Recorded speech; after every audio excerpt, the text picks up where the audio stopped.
Skal jeg si noe kort. Anders Eriksson heter jeg. Jeg har vært på turné i 2 uker med Maria Schneider, Oslias ensemble. Det har vært helt fantastisk, og skal vi avslutte her i kveld med konsert.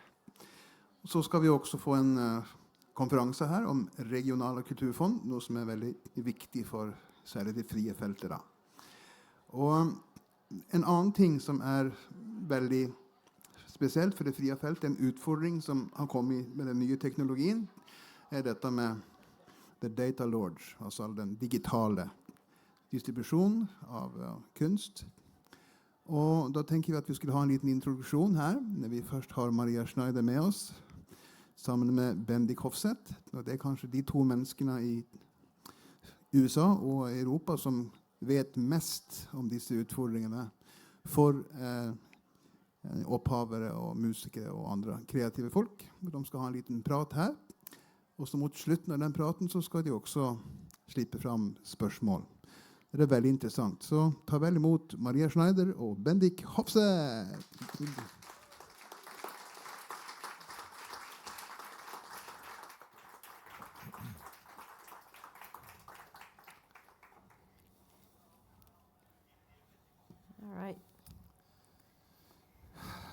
So we were just told that we only have 30 minutes, actually. Oh, okay. Because they have another debate here Okay. at the 15:15. But why don't you start, Maria, by introducing yourself a little bit? And just as a caveat, we'll try to avoid technical language. There's a lot of expressions and TLAs. You know what a TLA is? TLA, 3-letter abbreviation. Oh, yes. So we'll try our best not to confuse you, because it's a difficult subject matter.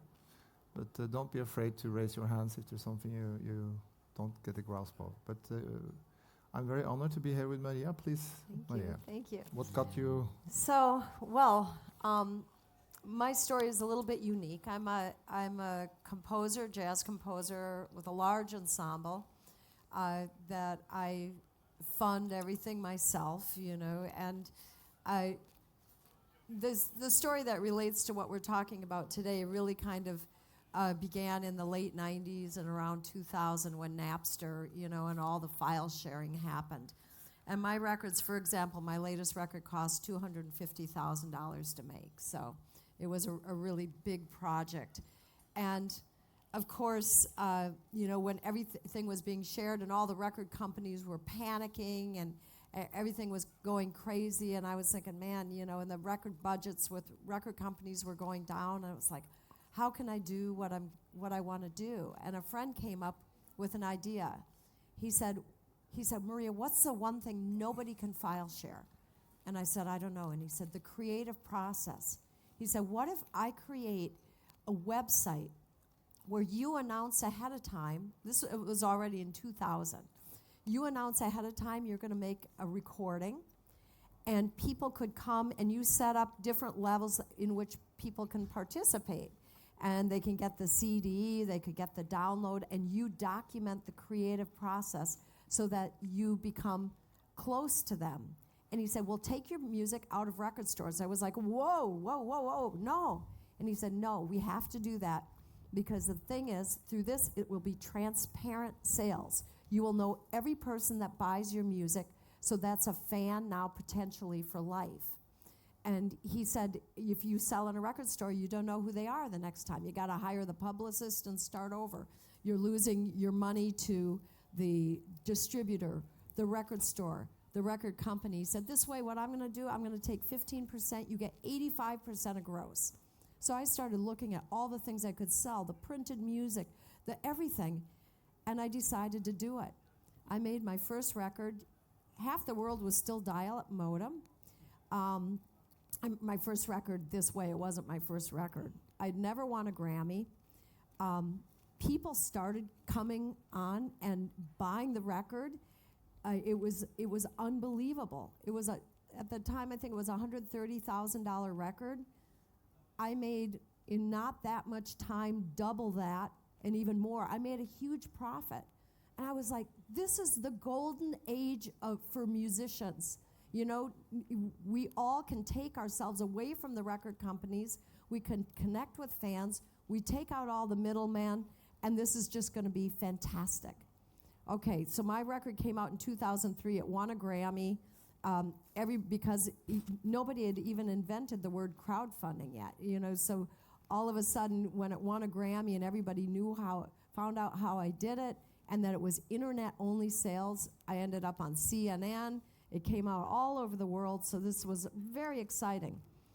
Then one day, 2005, I see my first YouTube video, and I was like, well, who gave the rights for this Thad Jones thing to be on here, and who's clearing who's clearing this stuff? And before long, I started to see that this is going to be a real crisis for musicians. Anybody can put anything up, no questions asked. But I kind of danced along doing my Artist Share thing. Artist Share was the company, and it worked great. I did more records. They got more and more expensive. But what was beautiful about it is I was setting my own price. And what was a little disturbing about the YouTube thing is, how do you protect your music if anybody can put it up? And of course, that was happening across the internet. And a lot of big companies were getting pretty upset about it too. So YouTube developed this technology, fingerprinting technology. What that means is that you could put your music into a database, and if somebody would try to put that music up, it would recognize it and then block it from going up. So fantastic technology, except YouTube pretty quickly saw the opportunity. What if when it recognizes it, we say to the record company world that's now on their knees, people are losing their jobs, the whole thing's falling apart, unraveling fast, and they said, hey, what if we monetize all this infringement? We put ads on everything.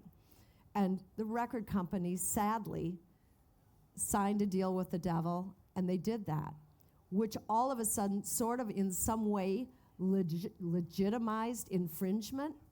And suddenly, there's a sea of music there that I'm trying to protect my own personal marketplace, where I set my own price, and now I've got to compete with a new business model. And the new business model is that your music is traded for an ad. Now, your music's traded for an ad. How do they account the royalties? They say, well, every person that will decide how big the pie is, how much money, we'll figure out how much we can pay you after we YouTube, figure out our expenses. We don't care about what your expenses were. And if you have 15 people that listen to your music, well, you get 15 little pieces of the pie. If 1 million people listen to the music, you get 1 million pieces of the pie. But what this means is that niche music, creative music that has a small audience, is being paid this tiny, minuscule amount. You're not allowed to set your price. You're forced to succumb to the same price that mass-marketed music is. Just like furniture. We were talking about, you hand make a piece of furniture. It takes you a year to make it. Somebody else makes furniture out of plywood. They shouldn't all be, they have to charge the same amount. You should be able to set your price for your audience. So it destroyed the free market for music.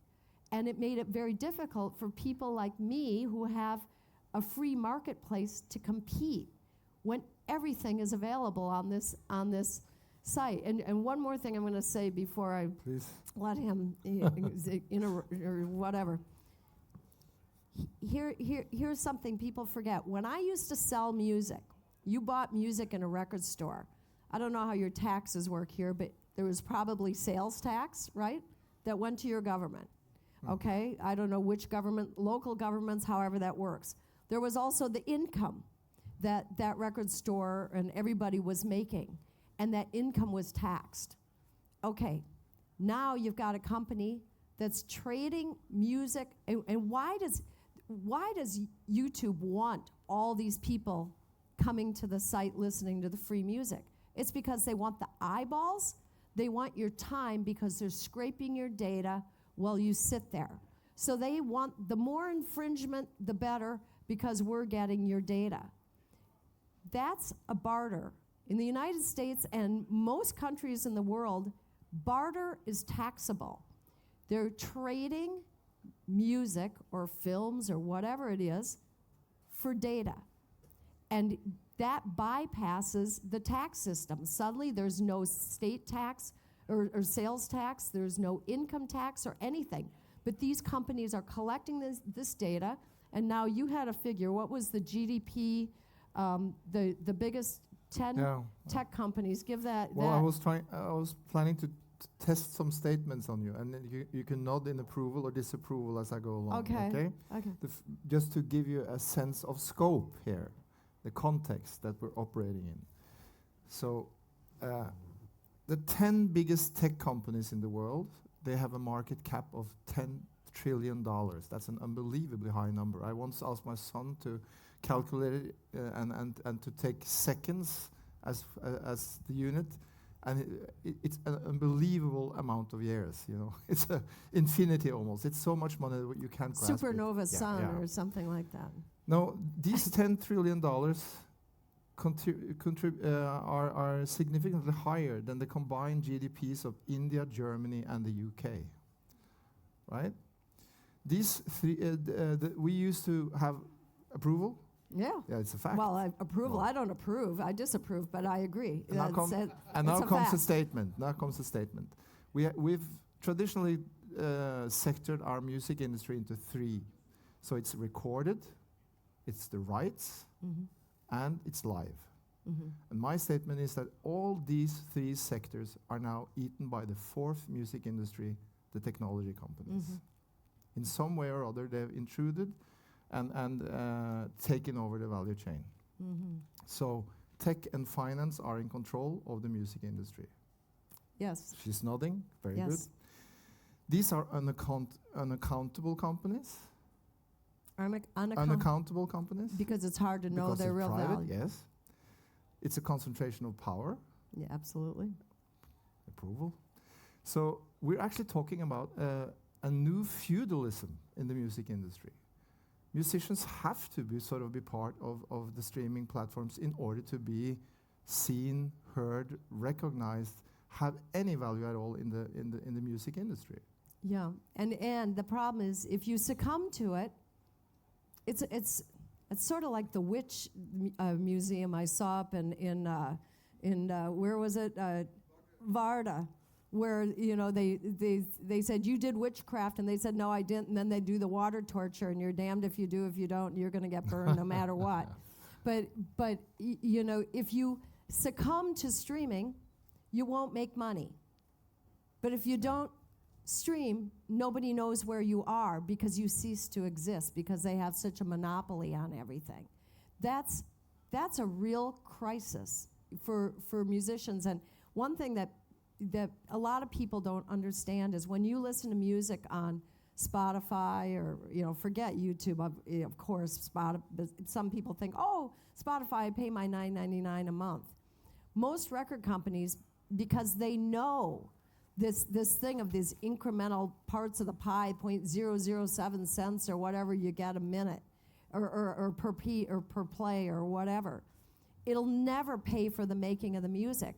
So years ago, record companies took on the financial risk of making a record. And a lot of people say, well, they were greedy. Well, yes, if you were somebody who sold a lot of records, your records were paying for the records that lost money, because only 1 out of 12 records back then, at least in the States, made a profit. So, but now the record companies, because almost nothing can make a profit, the record companies are no longer paying for the records. Most artists that are on Spotify are paying for their own records. So when somebody says, well, they made $300, yeah, but they spent $40,000 on the record. Now they're only the 39,700 in debt. You know what I mean? It's like, and so everybody's going broke, financing this hideous experiment. And the public, and then you have governments like, monopoly law and everything saying, hey, but it's great. It's cheap for the public. And here comes my next line in syllogisms. And this is difficult for you to hear. But the winners in this game are really the consumers, because they get a lot for a very, very low price, right? The consumers are also voters. And this, of course, makes the political struggle very, very difficult, because no politicians want to touch this. The consumers have a good deal. What are you talking about? So actually musicians, authors, even music publishers and labels, independent labels, are collateral damage in another transaction going on between the general public and the political elites. They're allowing this to happen. They're allowing, because the platforms companies are not doing anything illegal. Is it a wanted? They're taking advantage of it. It's seemingly it's a wanted development. So how can we as musicians turn this around, or can we at all, or are we sort of? It's also so I had the opportunity to testify before Congress in the United States about these things, you know, sitting right next to the YouTube attorney, and that gave me so much hope. I remember being so motivated that day. It's like, wow, everything I learned in civics class, and here I am in United States Congress. That was in 2014. Absolutely nothing has happened. And the truth is that it's not only, you know, that this thing, like you described, the reason that they don't want to fight because it's good for the consumer, but it's also that politicians are scared to go against companies that can destroy them in search, right? The politicians that are running for office don't want to disappoint Google. And so, you know, I was extremely frustrated because I have written to the library or the copyright office. I've been on round tables. I've done endless things. The lawmaking system in the United States is not fixing this. So now I'm the lead plaintiff in a class action lawsuit against YouTube, Google, and Alphabet. Not a pleasant experience, let me tell you. But I feel like, okay, this can't be done through the law. I guess it needs to be done through the courts. We'll see what happens. I encourage everyone to hear your concert tonight, because it's a piece of pièce de résistance also, right? It's political activism turned into music. You have a work called The Data Lords, where you try to sort of address this in musical terms. Yeah, I think, and it's one reason why creative music is important, because you could say, okay, well, you can make your music shorter and get more plays, and you can dumb it down so that it's played in an elevator or in a spa 100 million times, and then you might make 100,000 a month or something if you're one of those people. But music is important because music speaks of experience, you know, and there has to be a way, and there is a way. I showed there was a way for the free market to work and for me to finance my music, and it's still working. Except now the difference is I've won 7 Grammy Awards. My latest record was $250,000 to make, and instead of selling like 30,000, I only printed 7,000. So to hang on to my marketplace, I'm having to work harder and harder, even though the accolades and my reach for the public is much greater. And it's not only that my music is, you know, people can find it free, and they can, you know, in various places that I haven't found a way to control. But it's also that these places are so huge. People are choking on music. When you said the public is the winner, they are the winner in terms of getting lots of stuff for cheap. But it's not free because your data is being taken and you're being manipulated with your data. That's one thing. And the other thing is, do we enjoy music more when we shove it in like we shove in seafood at the buffet? You know, just because everything's there and you just eat it, as opposed to that you're served one beautiful entree with everything cooked just right and you savor it. There's a few older people here. You remember what it was like when we listened to a record again and again and again, just savoring it, as opposed to the superficial way in which people listen now. So is the public a winner? I mean, that's sort of an artistic, going off the road a little bit. Yeah, well, I was speaking in financial terms. I think, of course. Because without curation and without access to quality, as you say, and some kind of an assessment about what good and bad or relevant even music is, then of course that's a loss. Yeah. But it's a bargain. You know, it's the quality on one side and machine algorithms feeding you on this side, and a low price on the other. Absolutely. And that's where we are. So you've just shown an example, I think, of empowerment, how you can actually use the platform that you have as a composer and as a big band leader, as a musician, in order to actually resist. Are there other possibilities that we have in order to create a more sane market that would actually work better for the audience as well as the musicians? Well, I dream of other ideas. So one is that what if Spotify, first of all, would let the people who actually created the music have the data to know who those people are listening to their music? Like, I think Bandcamp does that, you know, that you could, as a consumer, you could push a button and say, yeah, I'm okay, you know, if Bendik gets to know who I am. So that's one thing, because then you can reach out to them better and tell them about various things, various ways in which they might help you fund your music. But the other is to preserve the free market. Wouldn't it be wonderful if somebody could say, yeah, I want my music to be free, but somebody like me could say, if you want to listen to this new album I made on this streaming platform, that'll be $7. And some people, or $3 or $1 or whatever it is. But the thing is, I think that a lot of people would do that, because I think a part of the attraction to streaming is legitimately that it's very convenient.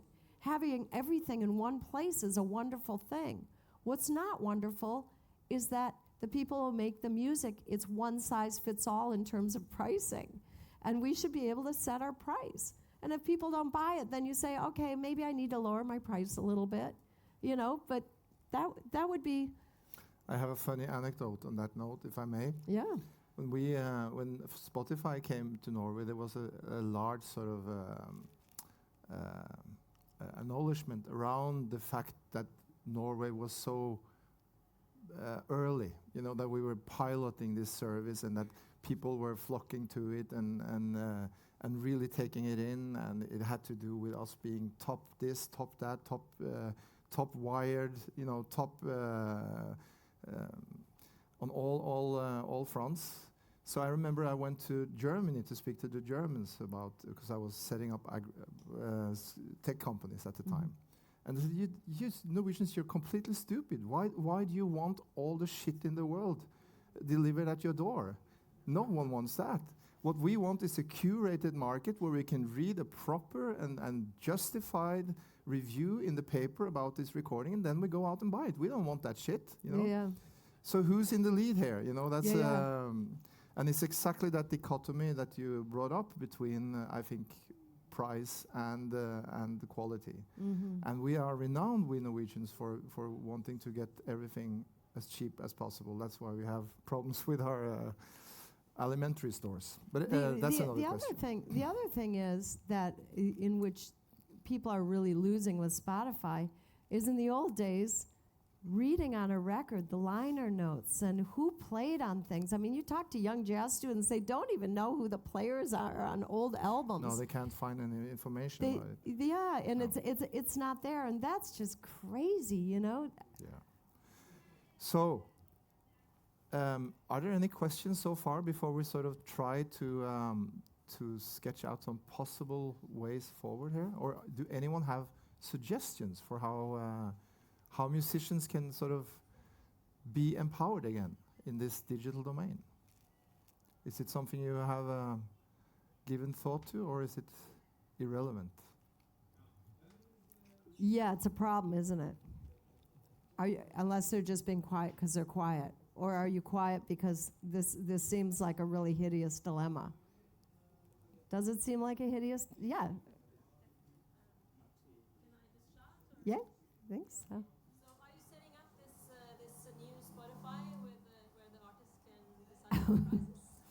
Oh gosh, no, I would love to. I would. Well, you should talk about what you're doing. Well, what because she mentioned, just for the sake of chronology, was a period between 2003 and 2005. That's sort of the years of paradise, right? So, and then enter streaming services, and that actually ended that period of exchanges between consumers and artists directly, without intermediaries. So yeah, but what I'm involved with the help of the Norwegian Ministry of Foreign Affairs, is to construct a system for African music that allows them to enter the world market on fairer terms than what you experience in the US and what we experience here in Europe. But it's a very, very difficult and tricky matter. But I think what we can look to is other sectors where public efforts are made, community-owned, community-based, community-financed, and publicly owned civic tech, white paper technologies that can be used. There's no reason why Spotify should have the status that it has. The reason it does is because it has all the content. So if content owners, record labels, also musicians and artists, had the guts, the courage to draw out their repertoire and create alternative streaming services, like the movie industry has done, for example, that contained only parts of the repertoire for those with a special interest, I think there is a business model for that. And that's what we're trying to set up for African music industries. And I think that's an interesting model to try also in the future here. Yeah, the problem with setting something like this up is, so when Spotify started, they needed content. And so their way to get content was to go to the 3 major labels in the United States that own most the other labels. So it's like these 3 massive empires, Sony, Universal, and Time Warner. And they offered them each equity in Spotify. And boy, musicians were really upset because they felt they had deals with these record companies, and now they were just sold out down the river, that their music would now be traded for ads, while these companies were set to make a lot of money as the price would go up. And the problem is now, like he was saying, is these companies now are beholden to shareholders.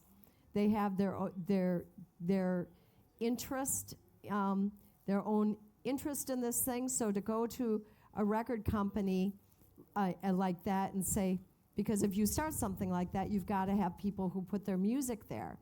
And if these record companies won't do it because that goes against this place where now they have this financial interest, it's really hard to break that thing apart. I always advocate for young musicians, don't sign on with labels. Don't, hang on, own your own work, run your own ship, always, be the master of your own domain. Yeah. Sound advice. Are there any questions to Maria? But isn't it possible to have crowdfunding in the creative process, and then so you are secured your income making a record, and then accept that the big streaming companies spread your music, but then at least you have some money to make you. Is it a market for it? Well, here's what here's. The second question. Oh. And that maybe live music will be more important for musicians than to make income from streaming. So here's what okay, so wait, the first question again, that's why I stopped, because my crowdfunding. Oh yeah, the crowdfunding. Yeah, but I think what the problem is there is when you put your music on a streaming service, you're basically giving it away for free. So now you're begging people for money, please fund this project. Or basically you're saying, would you please help finance Spotify? That's basically what you're saying by that. I'm financing your ideas. financing my ideas because my ideas, which are worth something, have been devalued by a company like Spotify. See, I guess what I love about what I've been doing is that I've proved that the free market works for very individualistic music. So that's, for me, it's like, okay, I could do that, but then I've got to be the person standing on the corner with a can begging. As opposed to what I'm doing now, it's like sharing the creative process. People can be named on the record. They're on this beautiful package. They're part of it. They feel like they're a part of it. Now it's like, oh, well, you can hear it for free, but if you've got some extra money and choose to finance me, which actually in the end is financing Spotify. I remember years ago saying to Anders, because Norway has wonderful arts funding here, and that's so important, and we have way too little of it in the United States. But when it comes to this Spotify stuff, it's like, wow, at what point are you all funding this horrible experiment that is making these companies rich? And it's a fallacy. I mean, why should we support this thing? You're helping Maria through crowdfunding in establishing or making her project happen, but you're also subsidizing the streaming platforms because they get the content for free. And on the other question about live, what we mentioned, but we can go in depth, but I'm afraid we're running out of time now, but is that the technology companies have also intervened in the value chain of live music. Ticketmaster is one example. Ads in Facebook and Google is another. And so most of the value that is intrinsically there and that can't be sort of put down to the direct transaction between the audience and the stage and the hall are actually being eaten up as we speak by the tech companies also. So it's a very serious and grave situation, and it demands, I think, from working on this for many, many years, but top down, with United Nations, European Commission, even lobbying in the US Congress, and in Beijing and Africa and elsewhere. I've become very disillusioned with the top-down approach because there's no willingness amongst politicians to address this question because it's too convenient for the consumers. So what we are trying to do is the same kind of activism that we exercise when we make music, to put that into the business domain, to try to make bottom-up initiatives that the audience may join and that are, cooperatives, basically, that doesn't put the money into someone that wants to buy an island in the Swedish sea or a football team in England. Let's hope those times we can get past that. One thing I was going to say about the live music. This is the last remark because we're running out of time. Sorry to be. So live music is not all equal either. So when I tour my band in the States, generally I'm losing money. So I used to help pay for my tours with the selling of the music. It's not the opposite. So for some that could work. Yeah. The other thing I want to just say about the solution is what he's doing, and with the Norwegian government helping to fund this wonderful service that he's doing. That might be a place in which we could possibly start the kind of streaming service that I'm talking about. And if enough people come on board and people start to say, wow, I love this, my money is going directly to the artist. It's not going to all these other things, and it's really funding the making of music, that there's hope there, So I really love what he's doing. You should read about it. Is there a place they can go to read about that? Not yet, but we'll arrange for that. Also, just one more last comment from me about crowdfunding. That's something that Maria might muster, she could get away with it, and perhaps even I could. But I don't think, a young, it's hard. unestablished artist could be able to do that. Yeah. Okay, so that's it for us. Thank you so much, Maria, for being with us. Thank you for having me.